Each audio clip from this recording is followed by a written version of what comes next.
ধন্যবাদ। আমি মঞ্চে আহ্বান করব আমাদের একজন অত্যন্ত প্রিয়, আমাদের চট্টগ্রাম থেকে এসেছেন। আমরা যে সেই ৮০-৯০ দশকে যখন আমরা সাহিত্য চর্চা করতাম, মুশতাক ভাইরা যখন করতেন, আমাদের একটা খুব চমৎকার একটা লিটল ম্যাগাজিনে আমরা সংযুক্ত ছিলাম, কবি জাজুসকি সম্পাদিত লিরিক পত্রিকা। সেই পত্রিকা থেকে এবং এর সাথে সম্পৃক্ত যে চট্টগ্রামের যে একটা কবিতার যে আবহাওয়া ছিল, কবিতার যে একটা প্রাঞ্জলতা ছিল, সেই সময় থেকে এখন আজ পর্যন্ত উত্তর আধুনিকতার যে একটা আন্দোলন হয়েছে, তার অত্যন্ত প্রধান কবি জিল্লুর রহমান।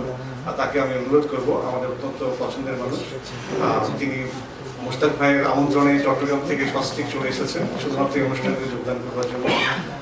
এবং মোশতাক আমাদের সাথে তার অনেক স্মৃতি এবং তার কাব্য ভাবনা, তার বেড়ে ওঠা এবং তার কবিতার সাথে গেরস্থলী সবকিছুই কবি জিল্লুর রহমান খুব কাছ থেকে দেখেছেন। আমরা আমন্ত্রণ জানাবো কবি জিল্লুর রহমানকে কিছু বলবার জন্য। ধন্যবাদ মিরাজ। আমিও কথা বলায় তেমন পারদর্শী নই। ভেবেছিলাম আমাকে প্রথম দিকে দিবে, তাহলে আমি দু চার কথায় আমার বক্তব্য বলে শেষ করতে পারবো এবং তেমন খারাপ লাগবে না,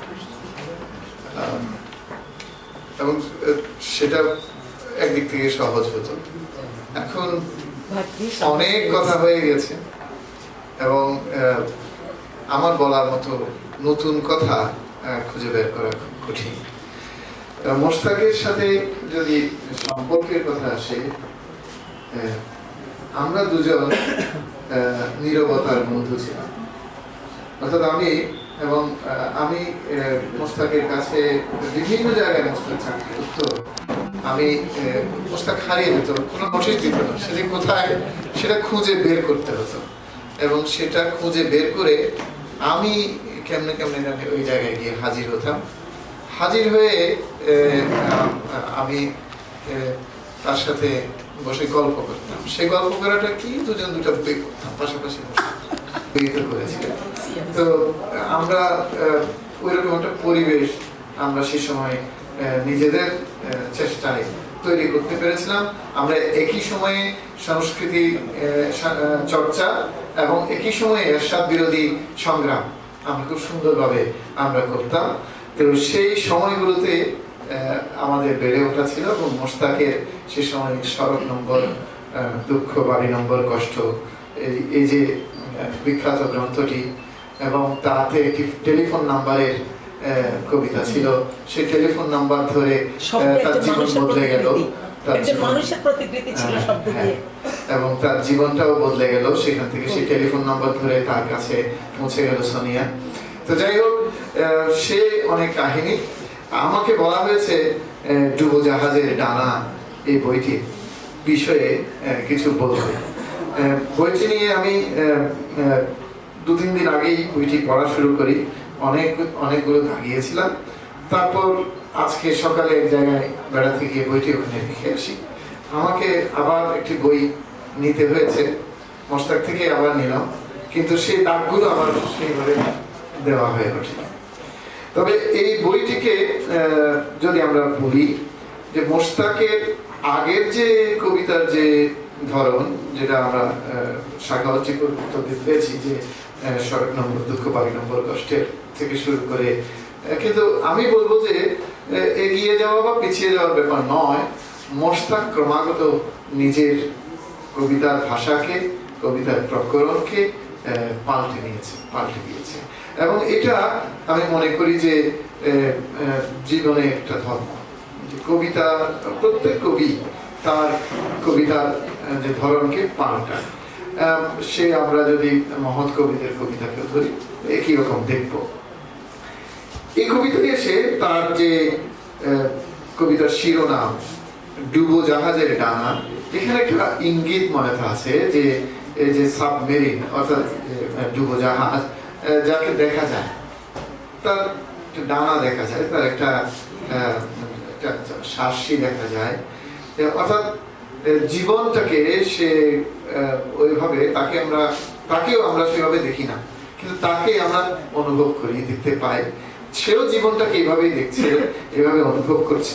এবং এখানে তার ঘুরে ফিরে সাগর, জাহাজ, পেরিস্কোপ, জাহাজের ঘরবন্দির যে তার যে সঙ্গী, সামুদ্রিক যে ইয়েগুলো, বিষয়গুলো, এগুলোকে সে নিয়ে এসেছে নানাভাবে এবং 4টি খণ্ডে এই কবিতাগুলোকে মোস্তাক সাজিয়েছে। প্রথম যে খণ্ডটি সেটি হচ্ছে সাবমেরিনের সারসি, দ্বিতীয়টাতে দীর্ঘ ইমন। এখানে কিন্তু একটা ভিন্ন, মানে 4টা খণ্ডের কবিতাগুলোর মধ্যেও কিছু ভিন্নতা আছে আমি যতটুকু দেখেছি। এবং এখানে এই যে চন্দ্রনাথের প্রজাপতি কবিতাটি কথা যদি বলি, বা তারাপদ বাবুর কাণ্ড, এগুলো কিন্তু সম্পূর্ণ অন্য আমেজের। আবার তারপরে খণ্ডে যে গদ্য গ্রহণ করটি, সেখানে টানা গদ্যে লেখা যে কবিতাগুলো আছে, সেগুলোর যে বিন্যাস, সেগুলোর যে ভাব গভীরতা, সেটাও আমি মনে করেছি, আমার কাছে মনে হয়েছে যে আরেকটা বিপন্ন বিস্ময়ের দিকে আমাদেরকে ঠেলে দেয়। কিন্তু আমি সাখাওয়াত টিপুর সাথে একমত যে আত্মচতুর্দশী সত্যি এটার ব্যঞ্জনা এখানে সবগুলোকে উতরে গিয়েছে বলা যায়। কিন্তু সেখানে গিয়েও মোস্তাক কিন্তু সমুদ্রকে ছাড়েনি, সেখানেও তার সে কবিতার বইটিও শেষ করে সমুদ্র পীড়া দিয়ে, অর্থাৎ এবং এখানে এবং শেষ দুটি লাইনে যদি আমরা দেখি, গড়িয়ে পড়ছে জলে তালির ঘড়িটা, পাণ্ডুর সময় গিলেছে সমুদ্র পীড়া। তো এখানে আমি দেখলাম যে এই যে জাহাজের জীবন, সমুদ্রে সময়ের পর সময়, ঘন্টার পর ঘন্টা মানুষ যে জীবনযাপন করে, যা জাহাজে থাকে, সেখানে সময় স্থবির হয়ে যায়, গলে যায়। আমরা যে সালভাদর দালির যে ঘড়ি, যে ঘড়িগুলো গলে গলে পড়ছে, সেই চলে দালির ঘড়ি গড়িয়ে পড়ছে এবং এই পাণ্ডুর সময় গিয়েছে এই সমুদ্র পীড়া। এই বিষয়টাকে মোস্তাক যে চমৎকারভাবে নিয়ে এসেছে, সেটা আমাকে খুবই আপ্লুত করেছে। আরো কয়েকটি কবিতার মধ্যে, যেমন অনুপস্থিত জলের এলিজি, এই কবিতার মধ্যে আমি দেখেছি যে একটা ইঙ্গিতময়তা, ইঙ্গিতময় যে ভাষা, সেই ভাষায় তিনি আমাদেরকে কতগুলো জিনিস ছোট্ট করে আঁচ দিয়ে একটু করে আমাদেরকে টাচ করে চলে যাচ্ছেন। তার মূল বক্তব্যটি ঠিক কি আমরা ধরতে পারছি না, কিন্তু আবার বুঝতে পারছি। এইরকম ভাবে মোস্তাক কিন্তু কবিতার যে মূল যে বৈশিষ্ট্য, কবিতা আমাদেরকে ভাবাবে, কবিতা আমাদেরকে নানা রকম ভাবে ভাবাবে। এক কবিতা 5 জন 5 রকম করে ভাববে, এবং এই বহু রৈখিকতা এই কবিতার মধ্যে আছে। দূরত্বের গান কবিতায় মোস্তাক কিন্তু সেক্সটনের একটি লাইনের উদ্ধৃতি দিয়ে কবিতাটি শুরু করেছে, এবং এই কবিতাটি পাঠ করতে গিয়ে আমি বেশ কয়েকবার পাঠ করেছি। এবং যখন সে লিখছে, জল রং ছবি আমি ধুয়ে যাব প্রথম বর্ষায়, এই যে জল রং ছবি আমি ধুয়ে যাব প্রথম বর্ষায়, আমাদের জীবনের জীবনটাকে যদি ইঙ্গিত করি, তাই তো আমরা যে কোনো দিন ঝরে যাব। এবং এই যে ঝরে যাওয়ার বিষয়, বা আমাদের এক সময় আমাদেরকে চলে যেতে হবে, হয়তো মোস্তাক এখন 52, আমি 53, যাহা 52 তাহা 53।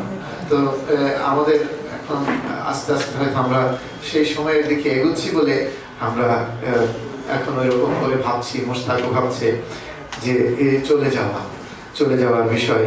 একটু আগে এখানে কিছু অমরত্বের কথা এসেছে, আমাদের সুদুল হক তুলেছেন প্রসঙ্গটি, এবং পরবর্তী বক্তাও বলেছেন। তো আমরা তো বরফ যুগের দিকে এগিয়ে যাচ্ছি, খুব শিগগির আমরা আরেকটা বরফ যুগের সম্মুখীন হবো, হয়তো কয়েক হাজার বা কয়েক লক্ষ বছর পরে। কিন্তু তারপর তো মানুষই থাকবে না, কিসের অমর বলে কিছু নেই, কারণ মানুষ থাকবে না। তখন হয়তো ভিন্ন কোনো নতুন জীবজগতের উৎপত্তি ঘটবে। তবে যতদিন মানুষ আছে ততদিন আমরা কিছু ভাব আমরা ছড়িয়ে যেতে চাই। মোশতাক এভাবে ছড়িয়ে যাচ্ছে। আরেকটা জিনিস মোশতাকের কবিতা আমি দেখেছি যে মোশতাক তার আগের কবিতাগুলোতে আমরা পাই যে আন্তর্বয়ন করা, যেটা টিপু যেটা বলেছে আমরা এক সময় যে লিরিকের মাধ্যমে যে উত্তর আধুনিকতা চর্চার যে কাজটা করেছিলাম, অর্থাৎ ইউরোপিয়ান পোস্ট মডার্নিজম নয়, আমরা বঙ্গীয় একটি উত্তর আধুনিক চর্চা করেছিলাম। সেখানে আমরা মূলত এই আন্তর্বয়নকে একটা গুরুত্বপূর্ণ এলিমেন্ট হিসেবে আমরা চিন্তা করেছিলাম যে যাতে আমাদের শাশ্বত বিষয়গুলোকে, আমাদের ঐতিহ্যগুলোকে আমরা একটু স্মরণ করি। তো মোশতাকের এই কবিতায় বিভিন্নভাবে নানা কবি, নানা প্রসঙ্গ আন্তর্বয়ন হিসেবে এসেছে। তার একটি কবিতা আছে ছেলেবেলার গান। ছেলেবেলার গান কবিতায় আমি দেখতে পাই যে সেখানে শেষ দিকে কবিতা ঠাকুর বলে কবিতা ঠাকুরের উল্লেখ করেছে। আমার সাথে সাথেই মনে পড়ে গেল যে রবীন্দ্রনাথের সেই ছেলেবেলার গান, বৃষ্টি পরে টাপুর টুপুর নদে এলো পা। হ্যাঁ, তো সেভাবে যদি আমরা দেখি নকটার্ন কবিতায় এক লাইনে একটা স্কেচ করে দিয়ে চলে যাচ্ছে, একটা টান দিয়ে চলে যাচ্ছে জীবন দাসের ধূসর জগৎ, আবার ভ্যান গগের তারা ভরা রাত, নানা উপায়ে। এবং এক একটা কবিতার যে টেকনিক সেটা সে অপর কবিতার সাথে কিন্তু কিরকম রাখেনি। এই যে তার ব্যবহারের, আন্তর্বয়ন ব্যবহারের ক্ষেত্রেও সে টেকনিকটাকে পাল্টে নতুন ভাবে দিয়েছে। একই সাথে সে যে তার যে স্মৃতিময়তা, তার যে পুরনো বন্ধুদের প্রতি বা পুরনো সময়ের প্রতি তার যে এটা আকর্ষণ, সেটা আমরা দেখতে পাই। যেমন হস্তরেখার আলপথে কবিতায় রফিক আমার হাতটা দেখে দিবি আবার, সাথে সাথে মনে পড়ে তাদের যে ক্লাসমেট ছিল রফিক, যে হাত দেখতো। এবং হাত দেখার তো অনেক রকমের গল্প, অনেক রকমের ইয়ে হয়, কিন্তু এখানে সে কিন্তু সাথে সাথে কিরোকেও স্মরণ করছে। মহান কিরো বলতো গিয়ে হাতটা দেখে বলতো আয়ু রেখা ভাগ্য রেখার পাহাড়দার। তো কিন্তু সেই ভাগ্য রেখার বিষয়টা টানতে গিয়ে শেষ দিকে এসে কিন্তু মোশতাক কিন্তু তার যে ওই যে একটু আগে বলেছিলাম যে বয়সের যে ব্যাপারগুলোকে সে এড়াতে পারে না। আসছে মধ্য বয়স, পৌঁছলো কোথায় রেখা বলা, আত্মঘাতী রেখা দুটো দুদিকে গেল অনুমিত, ডালপালাহীন শেকড় গজায় অতির মুখ। তো এইভাবে যদি আমরা চিন্তা করি মোশতাকের কবিতার মধ্যে এখনো তার যে স্বর পাল্টানো, সুর পাল্টানো, টেকনিক পাল্টানো, এভাবে নিজেকে প্রতিনিয়ত নতুন করে তোলার একটা চেষ্টা আমি পাই। এবং কথা বলতে গেলে তো অনেক বলা হবে, সব অনেক অনেক দাগিয়েছি, সেসব বলার সময় নেই। চিত্রকল্প ব্যবহারেও মোশতাকের বেশ মনসিয়ানা আছে, সেগুলো নিয়ে আমি আর বলছি না। স্বরবৃত্ত, অক্ষরবৃত্ত, মাত্রাবৃত্তের কিছু কিছু প্রয়াস এখানে আছে, কিন্তু ঠিক কোনো কবিতাই পুরোপুরি ভাবে ছন্দ ধরে রাখে। অর্থাৎ একই ছন্দে, একই গাঁথনিতে সে এটা স্বরবৃত্তের কবিতা, এটা মাত্র এভাবে বলা যাবে না। দু একটা হয়তো আছে, কিন্তু অধিকাংশ কবিতাগুলোর মধ্যে যে বিষয়টা কাজ করছে সেটা হচ্ছে কথনের স্পন্দন। এটিও কিন্তু আমরা সেই 90-এর সময়ে সেই যখন আমরা কাজ শুরু করেছিলাম উত্তর আধুনিকতা চর্চার, সেখানে আমরা তখন বলেছিলাম যে আমরা সব সময় এই যে অক্ষর মেপে বা ধ্বনি মেপে মেপে 4-4 মাপবো, 6-6 মাপবো, এই মেপে মেপে সবসময় লিখতে হবে না। এবং সেটা মোশতাককে এই চ্যালেঞ্জটা কবিরা করতে পারে বা কেউ করতে পারে, এটা মোশতাকের মাথায় বোধহয় ছিল। সে কারণে আমি আবার, যদিও ডাইলেমার কথা সাকার টিপু বলেছে, আমি এখানে আবার বলবো মোশতাক ডাইলেমা কবিতায় এই কথাটা সে দিয়েছে তাহলে কবিতা লিখো না, ছন্দই লিখো। অর্থাৎ যারা ছন্দ নিয়ে বেশি মাথা কামায়, অর্থাৎ এই ছন্দ মিলেনি, এটা হয়নি, এই ধরনের কথাগুলো বলে তারা, তাদেরকে কিন্তু সে আঘাতটা করে রেখেছে যে তোমরা এই নিয়ে না ভাবলেও চলবে। আমি শেষ করব এই কবিতাটির কথা বলে। চন্দ্রনাথের প্রজাপতি, এই কবিতাটি কেউ কে আবৃত্তি করেছিল এর মধ্যে? কেউ করেনি। আমি একটু আপনাদের শোনাবো এই কবিতাটা, আমার খুব ভালো লাগা। চন্দ্রনাথের প্রজাপতি।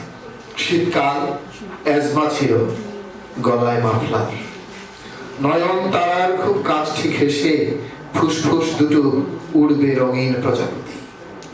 উপায় ছিল না বাবা চন্দ্রনাথ পাহাড়ে না উঠে। বন্ধুরা জড়ো হয়েছিল ধর্মশালার বটতলায়। ধূম্র ধূসর হবার কটু প্রলোভন। আমি তো শ্বাসরুদ্ধ মাতাল, অ্যাজমায় কষ্ট পাই। উপায় ছিল না বাঁশের লাঠি ঠুকে ঠুকে অনন্তের সিঁড়ি না গুনে।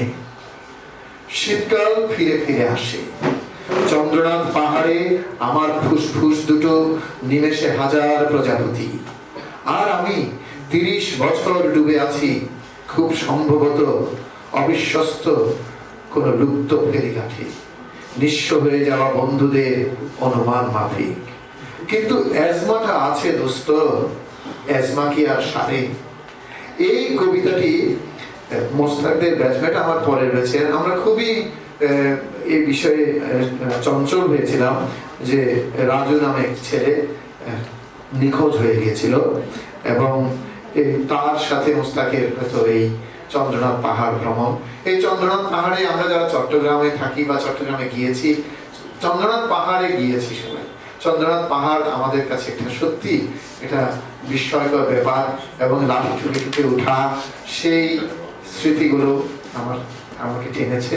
এবং এটি একটা আমার কাছে মনে হয়েছে একটা অসাধারণ কবিতা হয়েছে, যে কবিতায় যে সে অ্যাজমা এবং তার যে পাহাড় বাওয়ার যে দৃশ্যকল্প, এটিকে খুব সুন্দরভাবে গুছিয়ে তুলেছে। মোস্তাক লিখে যাচ্ছে। মোস্তাকের লেখা এখন বহু ধারায় ধারায় ছড়িয়ে পড়ছে। মোস্তাক অনুবাদ করছে, ছোট গল্প লিখছে, উপন্যাসে হাত দিয়েছে। কি উপন্যাস যে কোনো সময় লিখে ফেলবে, স্মৃতিগদ্য লিখছে। সে লেখা তার মতো করে লিখছে, তার মানে লিখছে, অসুবিধা নেই। তো মোস্তাকের জায়গায় আছে, লিখে যাবে। এবং মোস্তাক আমি মনে করি যে আমাদের বাংলা সাহিত্যের জন্য একজন জরুরি লেখক। ধন্যবাদ।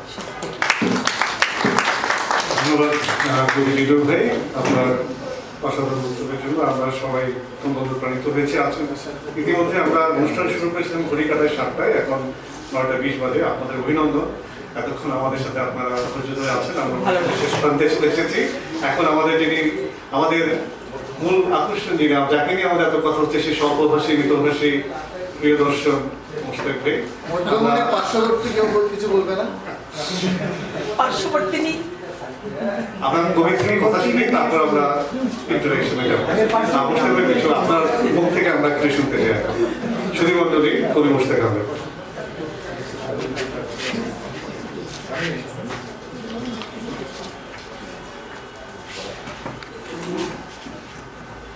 শুভ সন্ধ্যা সবাইকে। সপ্তাহের মাঝখানে এরকম একটা অকিঞ্চিতকর অনুষ্ঠানে আপনারা সবাই এসেছেন কষ্ট করে, আমার অনেক কৃতজ্ঞতা। আসলে অনুষ্ঠানের এই অংশটাই আমি এড়াতে চেয়েছিলাম।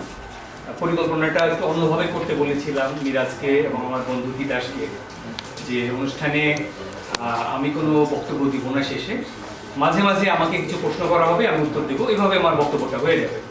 কিন্তু আসলে যানজট আমাকে সেই সুবিধাটা নিতে দেয় নাই। তবে আমি একটা লিখিত বক্তব্য লিখে রেখেছিলাম আগেই, কিন্তু আসলে আমার ইচ্ছা ছিল না লিখিত বক্তব্যটা দেয়া। কারণ আনুষ্ঠানিকতা রক্ষা করতে গেলে তো বক্তব্য দিতেই হবে, আমি বক্তব্য দিয়েই শেষ করব। আমি মনে করি আসলে আমার লেখার মধ্য দিয়ে আমার সব কথা হয়ে যায়, এই জন্য আসলে বাড়তি কথা বলতে চাই না। আমি একটু নিভৃতচারী মানুষ, আপনারা অনেকেই বললেন। তো আমাকে এই অনুষ্ঠানটা আয়োজন করার দুর্বুদ্ধি দিয়েছিলেন মোজাম্মেল মাহমুদ, বাতিঘরে কাজ করেন। 6 তারিখে যখন আমি হাতে বইটা পেলাম, ওকে ফোনে জানালাম যে মোজাম্মেল আমি বইটা হাতে পেয়েছি, চমৎকার প্রোডাকশন হয়েছে। ও সাথে সাথে বললো যে আপনি এটা পাঠ উন্মোচনের ব্যবস্থা করেন। তো সে সময় মনে হচ্ছিল যে আমার সাহস পাচ্ছিলাম না। হঠাৎ করে মনে হলো যে আমার তো বন্ধু আসছে তিতাস মাহমুদ, এক একটা চরিত্র, এটা আমার জন্য একটা অন্য ধরনের অভিজ্ঞতা ছিল। আমার শিক্ষক ছিলেন, আমার বন্ধু ছিলেন, আমার সহকর্মীদের কথাও এখানে আসছে, যারা শহীদ আছেন অনেকের কথাই আছে, আমার সিনিয়র জুনিয়র, আমার পরিবারের কথা আছে, আমার বাবা মায়ের কথা আছে, আমার মাও এসছেন আজকে অনুষ্ঠানে। তো আমি আপ্লুত, মানে এই চরিত্ররাই নিজেরা কথা বলছেন, আমি খুবই আপ্লুত। এই বইটা আমি 3-4 বছর ধরে লিখেছি, 2016 সাল থেকে, এবং খুবই আনন্দ নিয়ে আমি কাজটা করেছি। এবং এই বইটা আমি অবশ্যই একটু মেনশন করা উচিত যে রবিন হাসান শ্রাবণ প্রকাশনী, তার একটা অনলাইন ম্যাগাজিন সে চালাতো, boynews.com। তো সে একদিন আমাকে বললো, মোস্তাক ভাই আমি তো boynews.com-টা আবার শুরু করতে যাচ্ছি। তার মানে অনেকবার সে শুরু করেছে, অনেকবার বন্ধ করেছে, হার্ড কপিও ছিল। তো আপনি প্রত্যেক সপ্তাহে আমাকে একটা লেখা দিবেন যে ছোটবেলায় আপনি কি কি বই পড়ছেন সেটার উপর। তো আমার কাছে জিনিসটা খুব লোভনীয় মনে হলো প্রস্তাবটা, যে আমার তো একটা লেখা হয়ে যাবে, প্রত্যেক সপ্তাহে যদি আমি 1 পাতা করে লিখি তো অনেক লেখা হয়ে যাবে, 1 বছরে তো অনেক লেখা হয়ে যাবে। এভাবে লেখাটা শুরু। তো আমি লেখাটা পড়ে এত আনন্দ পেয়েছি যে আমার মনে হচ্ছে যে এই বইয়ের 26টা চ্যাপ্টার আছে। যখন পাণ্ডুলিপিটা তৈরি হলো দেখলাম যে অনেক কিছু মিসিং লিঙ্ক আছে। তো এই মাঝখানের অংশগুলো দিয়ে হয়তো আরেকটা অক্ষরবিহীন জীবন হয়তো লেখা যেতে পারে। আর আমার প্রকাশক আজকে আসতে চেয়েছিলেন। আসলে আপনারা জানেন যে 1 তারিখ থেকে 2 তারিখ থেকে মেলা, ওনারা খুবই ব্যস্ত। উনি কোথাও একটু দূরের একটা প্রেসে আছেন, তো এই জন্য আসতে পারেননি। সকালবেলাও বলেছিলেন যে আসতে পারবেন। শেষ মুহূর্ত পর্যন্ত উনি খুব ধাত্রীর যত্ন নিয়ে, আমি বলবো যে বইটা পরিপাটি করার জন্য যা যা লাগে সমস্ত আইডিয়া কিন্তু তার। আমি শুধু বলেছি আমার একটা পেপার ব্যাগ বই লাগবে, আর প্রচ্ছদ করবে মোস্তাফিজ কারিগর, বাকিটা কিন্তু উনি করে দিয়েছেন। আর আমি মাঝখানে হাসপাতালে ভর্তি হয়েছিলাম। ভর্তি হওয়ার আগের দিন উনি বাসায় এসে আমাকে কয়েকটা কপি আমাকে বুঝে দিয়েছিলেন। তো এই অসমাপ্ত কাজটা আমি করবো সেটা বলছি। তো আমি আমার বইয়ের শেষে, একদম শেষ লাইনে যখন প্রুফ রিডিং করছিলাম তখন একটা প্যারা ঢুকিয়ে দিই, তাতে এই ইচ্ছাটা আছে। তো গার্সিয়া মার্কেজের অনুবাদক এখানে বসে আছেন, জিএইচ হাবিব, শতবর্ষের নিঃসঙ্গতার আমাদের অনুবাদক। উনি একটা বই আছে লিভিং টু টেল দ্য টেল, জীবনের গল্পগুলো বলার জন্য আমি বেঁচে থাকতে চাই। আমি মনে করি যে আমি এই গল্পগুলো আমি লিখে রাখবো। বই পড়া যেমন একটা বৈধ নেশা, জিল্লু ভাই বললেন যে 2 লাইন লিখছে, একটা বৈধ নেশা করছে, বই পড়ছে, লিখছে। তো লেখাটাও আমার একটা আসলে এরকম নেশায় দাঁড়িয়ে গেছে। অনেকে মহাকালের কথা বলছেন, জানি না এই মহাকালের চোখে এই নেশার বৈধতা কতটুকু থাকবে। তা আমার ছোটবেলা থেকেই আসলে আমার লেখালেখি শুরু, বাবা মায়ের প্রচ্ছন্ন উৎসাহে। এবং ক্লাস 2-3 থেকেই একটা অদ্ভুত ব্যাপার, আমি কেন জানি না, আমি চুপচাপ ক্লাসের মধ্যে বসে থাকতাম বলে, জানলা দিয়ে বাইরে তাকিয়ে থাকতাম বলে, না 2 লাইন ছড়া লিখতাম। যেমন 74-এর দুর্ভিক্ষের সময় ক্লাস 2-তে পড়ি, চাষিরা কাটিছে ধান, কেহ বলে যে খাবার আন। তো খাইব কি বলো তোমরা, দেখো দেখো করে কি ওরা, ঘরে আছে একটি শশা, শশার ভিতর হয়েছে মশা। এই আমার প্রথম কবিতা, কিন্তু ক্লাস 2-তে লেখা। তো নাকি এই কবিতার জন্যই আমার প্রাইমারি স্কুলের শিক্ষক, আমার বন্ধুরা, তারা আমাকে কবি নাম দেয়, কবি বলে ডাকতো। হয়তো এই কবি মর্যাদা রাখার জন্য তারা যে ডাকতো, এই ডাকের সম্মান রক্ষার জন্যই আমি লিখতে শুরু করলাম হয়তো। তারপরে যে ক্লাস 7-এ ক্যাডেট কলেজে গেলাম, একই কথা, সবাই আমাকে কবি ডাকে। মেডিকেল কলেজে গেলাম, সবাই কবি ডাকা শুরু করলো। আর আমাদের 2 জন মোস্তাক, আমি মোস্তাক আহমেদ আর মুস্তাক মাহমুদ তিতাস। কাজেই ডিফারেন্সিয়েট করার জন্য আমি কবি মোস্তাক আর হলো তিতাস মোস্তাক। তো এই কবি নামটা ছাড়ে না আমাকে।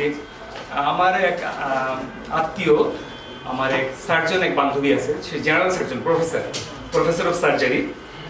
তার চেম্বারে গিয়েছেন, বলছে আমি মোস্তাকের আত্মীয়, পেশেন্ট নিয়ে আসছি। তো মোস্তাককে বলে, আমি রোকনের আত্মীয়, আমার ডাক না। রোকন কি চিনতে পারছি? আমার আত্মীয় তো মানে খুবই বিব্রত। উনি জানেন যে আমার খুবই ঘনিষ্ঠ বান্ধবী, প্রফেসর অফ সার্জারি, গেলেই দেখে দিবেন, উনি চিনতেই পারছেন না। তারপরে উনি বললো যে আপনার সাথে পড়তেন, বাসা অমুক জায়গায়। বললো, ও কবি। তো এই যে কবির, তখন উনি অনেক সরি টু বললেন যে আমি তো ওরা কবি নামটাই মাথায় আসে, মোস্তাক নাম আছে না রোকন নাম আছে আমার তো মাথায় আসে। যাই হোক, আমি ছাত্র জীবনে চট্টগ্রাম আমার জীবনে একটা বড় আমার লেখালেখির একটা বড় জায়গা চট্টগ্রাম। টিপুর কথায়, জিল্লু ভাইয়ের কথায় এসছে। এবং পেশাগত জীবনে আমি বলবো যে ওই যে 20 বছর সবাই বলছে যে মোস্তাক হারিয়ে গেছে, তখন আসলে ফেসবুক ছিল না, তো ইন্টারনেট ছিল না। আমি ইন্টারনেটে আসলাম 2005-এ। 2005 থেকে আবার একটু ফেরা শুরু করলাম, হয়তো 90-95 এর দিকে। বাংলাদেশে বিভিন্ন জায়গায় আমরা চাকরি সূত্রে গেলাম, ময়মনসিংহ, নীলফামারী, বিভিন্ন জায়গায়। তো এই আর এরপরে যখন ফিরে আসলাম, লেখালেখি শুরু করলাম আসলে 2009-10 দিকে। আবার এর মধ্যে 11 সালে আমি কক্সবাজারে গেলাম প্রায় 2 বছরের জন্য। ওই কক্সবাজার চাকরি জীবনে ওই কক্সবাজারের যে দুইটা বছর, এটা ফিরে আসাটা আরেকটু আমাকে সহায়তা করেছে। তো কাজে সাগরের কাছাকাছি দুইটা শহর, চট্টগ্রাম আর কক্সবাজার। কাজে আমার লেখাজোখাতে জাহাজ, সমুদ্র, ডুবোজাহাজ, আইসবার্গ, জিল্লু ভাই আইসবার্গটা বলেন নাই, এই জিনিসগুলি আছে অনুষঙ্গ হিসেবে। আর সবসময় আমার পরিবার আমার পাশেই আছে। লেখাপড়ার সময় দিতে গিয়ে তাদেরকে আমি বঞ্চিত করি, এটা তারা মেনেই নিয়েছে। আর বইপত্রের মধ্যে আমি একটা সমান্তরাল জীবনকে আমি খুঁজে পাই। আর এই গল্পগুলোই আমি এই অক্ষরবন্দি জীবনে আমি বলার চেষ্টা করেছি। আর কবিতার বইয়ের ব্যাপারে বলবো যে যেহেতু লিখি, এখন নিয়মিতই লিখি, 4-5 বছরে অল্প অল্প লিখলেও কিছু কবিতা জমে যায়। তো এই থিমগুলো একরকম থাকে আর কি। এই একটা সময়ের লেখায় একটা থিম থাকে, একটা পিরিয়ড থাকে। এই বইটার কবিতাগুলো একটা পিরিয়ড, একটা থিম পাওয়া যাবে। আর সীমিত কিছু লেখক পাঠক আমার কবিতা পড়েন আমি জানি, সেই কারণে বইটা ছাপার একটা প্রেরণা থাকে। সেভাবেই আসলে সেই ধারাবাহিকতার অংশ হিসাবে ডুবোজাহাজের ডানা প্রকাশ হয়েছে। আমার প্রথম কবিতার বই প্রকাশিত হয়েছিল 1989 সালে। গত সপ্তাহে চট্টগ্রামের এক পাঠক আমাকে ইনবক্সে জানালেন যে আমি কি সেই মোস্তাক কিনা যিনি সড়ক নম্বর দুঃখ লিখেছিলেন। হ্যাঁ, আমি সেই। বলে আপনাকে তো আমি কতদিন যাবৎ খুঁজছিলাম। তো আপনার বইটা সড়ক নম্বর দুঃখ ময়লা হয়ে যাবে, ময়লাটা তো একটু নীল সাদা, তো ময়লা হয়ে যাবে বলে ময়লার দিয়ে রেখেছি। তো আমার এই অল্প বয়সে আবেগে তরল লেখা এখনো যে কেউ মনে করেন, সেটা ভেবে আমি আপ্লুত হইলাম। তো কেউ বললে ভালো লাগে। আর তিনি কিন্তু একজন প্রকাশক, তো আমি জানি না তিনি এটা ছাপার ঝুঁকি নেবেন কিনা। এই 18 তারিখে অধ্যাপক মমতাজউদ্দিন আহমেদের জন্মদিনে আমি গিয়েছিলাম, আমার বন্ধু বিকাশ মাহমুদের বাবা তিনি।